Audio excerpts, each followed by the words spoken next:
यानि भूतानि समागतानि पुंसानि वायानि वर्तन्ते तमेव भूता सुमना भवन्तु अतोऽपि सततं शृण्वन्तु भासितं तस्मै भूतानि सावेकशब्दे मेतं करोत मानुष्यापजाय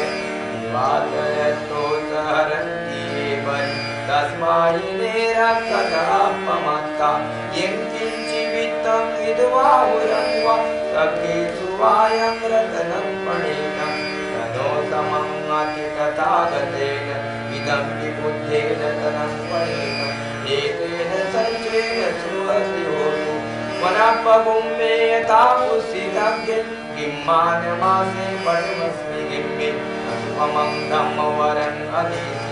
निपाणगामिं परमं हिताय इदं विबुद्धैरतनं पणितं एतेन सच्चेन सुहसि होतु यानि भूतानि समागतानि पुंसानि वायानि वर्तन्ते तथागतं देवमनुष्यपूजितं बुद्धं नमस्साम सुहसि होतु यानि भूतानि समागतानि पुंसानि वायानि वर्तन्ते तथागतं देवमनुष्यपूजितं धम्मं नमस्साम सुहसि होतु यानि भूतानि समागतानि पुंसानि वायानि वर्तन्ते तथागतं देवमनुष्यपूजितं संघं नमस्साम सुहसि होतु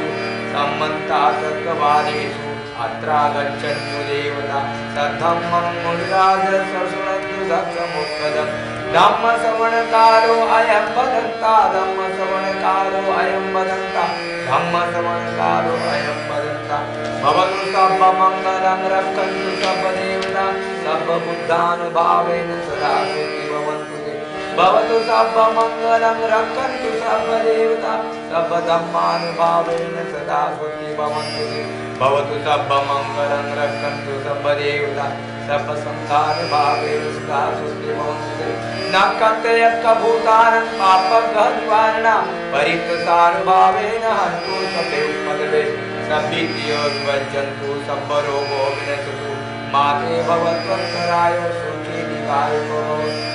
यं दुर्निमित्तम् अवमङ्गलं च प्रियोतामनापो समश्रद्धो पापगो दुष्कृतमकन्दं बुद्धानुभावेन धर्मानुभावेन सङ्घानुभावेन विनाशयन्तु यप्रतिसमुत्पादं मध्यमा प्रतिपदमनेकार्थं विदितादपरमामितं प्रतिसम्पुद्धम् अन्तो जटा बहिर्जटा जटाय जटितापजा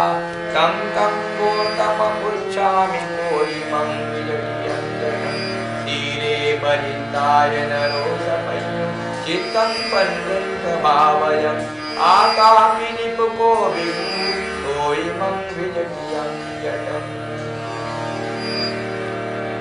भगवान्